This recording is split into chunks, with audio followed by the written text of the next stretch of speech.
donc d'un spectacle, un spectacle 100% reggae, avec le groupe Revelation Band, représenté cet après-midi par Clément War, c'est ça? Oui, Clément War. Voilà, Clément War. Et il n'est pas seul, il est avec un monsieur, je ne sais pas si je peux véritablement me permettre de prononcer son nom, parce que ce nom, non seulement il est magique, mais c'est un nom mythique.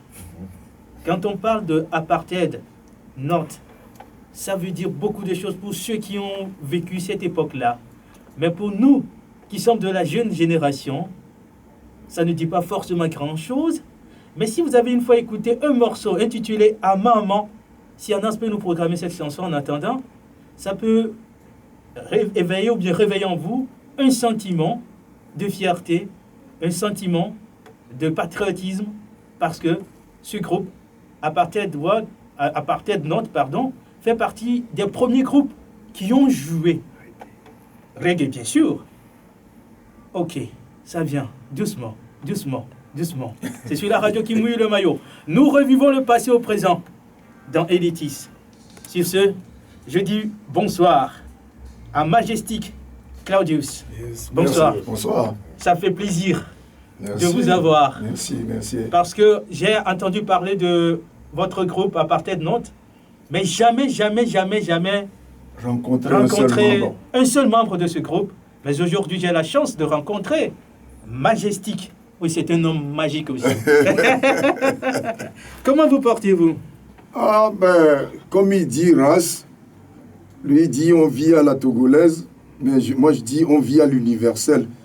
Que ce soit Paris, Tokyo, New York ou Bombay, les problèmes de la vie sont universels. D'accord. On essaie de se maintenir malgré tout.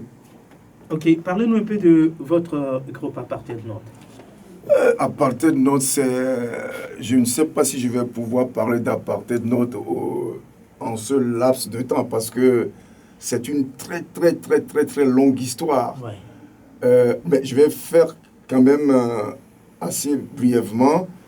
En fait, dans les années 77, aux alentours de 78, 79 jusqu'à 80, on s'était retrouvés tous 6 Togolais. Wow. Dans la région parisienne. Par exemple, il y avait Ohin Vincent qui était un grand footballeur togolais, international togolais. Moi, je faisais des études de gestion. Il y avait même l'ancien guitariste et l'ancien clavier du groupe Willkommen Band. Je ne sais pas si ça vous dit quelque chose. Non. Donc, on s'était retrouvés tous dans la région parisienne. Et chemin faisant, on a fini par se dire, on a la passion de la musique, surtout la musique togolaise. Il y a matière à faire quelque chose, malgré tous les problèmes ambiants, etc. On était convaincus qu'en étant sérieux, en travaillant tous les jours, qu'on allait aboutir à quelque chose de positif. Ça a mis du temps, mais on a fini par y arriver. Et donc, depuis la région parisienne, une partie de l'équipe était partie en province, en Loire-Atlantique, à la frontière entre la Loire-Atlantique et la Bretagne. Donc, moi, j'étais resté à Paris parce qu'en 78, l'artiste gabonais Pierre Akédengue m'avait demandé comme batteur. Et j'étais devenu le batteur attitré de Pierre Akédengue pendant 3 ans. Et les autres copains ont continué la route. Et puis finalement, à un moment donné, comme Pierre Akédengue devait rentrer à Libreville au Gabon, moi, finalement, je me suis retrouvé tout seul dans la région parisienne. Et là, du coup, Vincent Ohin, l'ancien footballeur, et Polika Fayose, qui était l'ancien guitariste de Willkommen Band, entre parenthèses, Los Huerfanos. Je ne sais pas si Clément, ça toi te dit quelque chose. Je ne me souviens pas. Ah, tu vois. On était trop petits. Voilà. Donc, eux, comme ils étaient restés, ils sont partis à Nantes, ils étaient venus me chercher à cette époque-là, à Paris, et la chance a fait que l'ancien clavier de ce même groupe Willkommen Band, Christian Achiampon, lui aussi, il était en tournée avec Sam Mangwana à Paris. Et finalement, comme on s'est rencontrés, il m'a dit que maintenant qu'il nous a rencontrés, il préférerait rester avec nous plutôt que de retourner au Togo. Et donc, finalement, Vincent et Polo étaient venus nous chercher tous les deux à Paris. Et on les a rejoints dans la région nantaise. Et c'est là où Vincent avait pris une maison à la campagne pour que, voilà, qu'on n'ait pas la possibilité de sortir pour aller faire le con et tout ça. Donc, on était concentré sur le travail. C'est-à-dire, à 6 heures du matin, allez, dès qu'on se réveillait, après avoir pris le petit déjeuner, allez, laboratoire, travailler, créer. On voulait arriver à un son nouveau concernant la culture de la chanson togolaise. Pas forcément chanter tout ce que les Bella Bello, les, comment dirais-je, Fifi Rafia, tout, on avait la fibre pour le reggae. Inconsciemment, voilà. Et moi, j'adorais le reggae même avant de quitter le Togo pour me rendre là-bas. Et puis finalement, on s'est aperçu que les messages que nous voulions faire passer convenaient plutôt à cette musique. Mais le choix du nom Apartheid North, ça n'a pas été facile. C'est ça. Ça n'a pas été facile. En fait, Apartheid North a démarré comment? Moi, j'étais parti en tournée dans le Maghreb à l'époque, en 78. J'étais en concert à Alger, à Bebalwed plus précisément, avec Pierre Akedengue. Et après le concert, on nous a logés dans un hôtel à Bebalwed là-bas.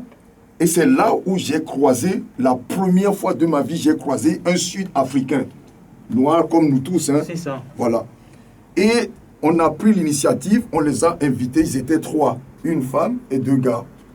La curiosité m'a poussé à vouloir quand même discuter avec eux, sans savoir qu'il y avait même une histoire d'apartheid. Moi, en Afrique, je ne connaissais pas l'histoire de l'apartheid. Mais quand ils ont commencé à nous raconter leur histoire, oh là là là là là là. Alors là, il y avait un autre clavier avec moi qui s'appelait Bébli Mario. Mario m'a dit, ah, Claudius, là, il y a une histoire, il faut qu'on la raconte. Et c'est de là qu'on s'est dit, les Sud-Africains, ils ont commencé à nous parler de l'apartheid, de ce qu'ils vivaient là-bas, ce que les autres leur faisaient vivre.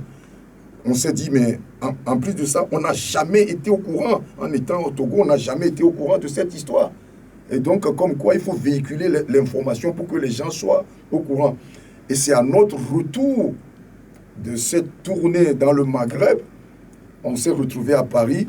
Et on avait commencé à se dire, à l'époque, le premier groupe qu'on avait créé même, on l'avait nommé Dénigban. Voilà. Mais on s'est dit, Dénigban, ça nous permettait simplement de nous amuser. Et puis à un moment donné, on avait, au niveau de la création, on avait vraiment envie d'aller vers quelque chose qui nous mène vers le firmament à l'international. Et là, c'est du coup Vincent qui disait, mais Claudius, mais quel nom on peut choisir vraiment pour que le groupe voilà, monte. Au départ, on avait pris juste Apartheid. Bon, chemin faisant, on me s'est dit, apartheid, c'est comme si on était d'accord avec l'apartheid. Et il y avait un chanteur à l'époque, un Camerounais, qui s'appelait Deto. C'est Deto qui a pris l'initiative, s'est dit, mais les guerriers, on va ajouter ce note-là pour dire que, voilà, à partir de non à l'apartheid, non à l'apartheid. Et même quand on parle d'apartheid, ça ne concerne pas les blancs contre les noirs, ni les noirs contre les blancs. Parce que l'apartheid existe même entre les noirs. Hein, l'apartheid existe. Nous, on s'est dit que le combat qu'on allait mener, ce n'est une question de race, c'est une question d'état d'esprit. Voilà. Et donc, c'est à partir de là que Deto a dit, mais on rajoute le note. Mais ce nom n'a pas été du tout facile à supporter. Ça nous a fermé beaucoup de portes de grands festivals internationaux dont les responsables, les organisateurs, au départ, ils nous invitaient et puis d'un seul coup, on ne sait pas quelle mouche les pique et ils nous disent, bon, finalement, le patron a dit que voilà, il y avait trop de groupes, donc il fallait comprendre. Et même pour venir jouer au Togo, mais c'était compliqué. C'était compliqué. Mais pourquoi vous avez pris ce nom? En quoi ça vous concerne l'apartheid? En tant qu'être humain, c'est normal qu'on soit concerné par ce problème. Et donc, voilà que le groupe a pris le nom Apartheid North à partir de cet instant. Et c'était en 1900, entre 79 et 80. Et du coup, pour internationaliser notre groupe, on était rentré en studio dans la région rennaise là-bas. Et c'est là où on avait sorti notre premier album à l'époque là, qui s'appelait African Rockers. Parce que nous-mêmes, on se considérait comme des rockers, quoi. Même pas que par rapport au reggae. Dans l'état d'esprit, dans notre tête, on se considérait comme des rockers. Et donc, on avait pris ce nom-là, African Rockers. Et ce qui nous a porté chance, on est rentré en studio à Rennes, là-bas, sans producteur, c'était de l'autoproduction.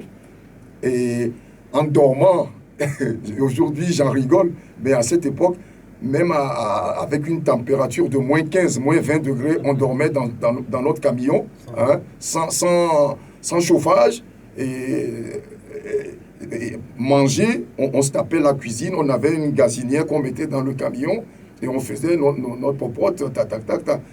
Dieu merci, on a réussi à sortir ce premier album qui s'appelle African Rockers, donc, qui était composé de 6 titres. Et à l'époque, il n'y avait pas encore ce groupe qui nous a fait connaître au Togo à Maman. Ouais. C'était plutôt des titres comme Gamana Messi, No More War, Jalousie, Méfiance ou Small Axe. Et à l'époque, il y avait même un chanteur qui était avec nous, que vous devez connaître, qui, lui, il est rentré depuis au Togo. Est-ce que ça vous dit quelque chose? Tona Tagaï. Ouais. Voilà, c'était il fait partie des tout premiers chanteurs d'Apartheid North. Donc, à un moment donné, la vie européenne, et entre guillemets, la vie française était devenue insupportable parce qu'il fallait mentalement être très très fort pour continuer à vivre dans ces conditions. Mais on était tellement convaincus de nous que quand on rentrait dans ce laboratoire, nous on l'appelait laboratoire, quand on rentrait dans ce laboratoire, chacun s'asseyait sur son instrument, c'était, je sais pas, c'était magique. Dès qu'il y a un qui commence à jouer quelque chose, il y a quelque chose qui se passait. Mais on s'est dit, bon, malgré tout, avec les galères, on a traversé vraiment des océans, mais on était convaincus de ça. C'est ça qui nous a maintenus ensemble. Voilà l'histoire d'Apartheid North. Et ainsi de suite, on a continué. Et le premier album avait tellement bien marché que là, par contre, on a eu de la chance. On a trouvé une maison de production et une maison de distribution. Et donc, ils nous ont fait rentrer en studio dans des bonnes conditions, avec un bon ingénieur de son. Et c'est là où on a sorti l'album Single Rescue, Love Africa, en 1980, toujours à cheval entre 80 et 81. Donc, ben voilà. Et puis, depuis ce temps-là, ça avait commencé à décliner un peu parce qu'il y avait eu des changements de membres, etc., des musiciens qui nous ont rejoints depuis le Togo. Entre-temps, il y a d'autres qui étaient partis, il y a d'autres qui revenaient, ce qui fait que bon, cet aller-retour a provoqué, je dirais,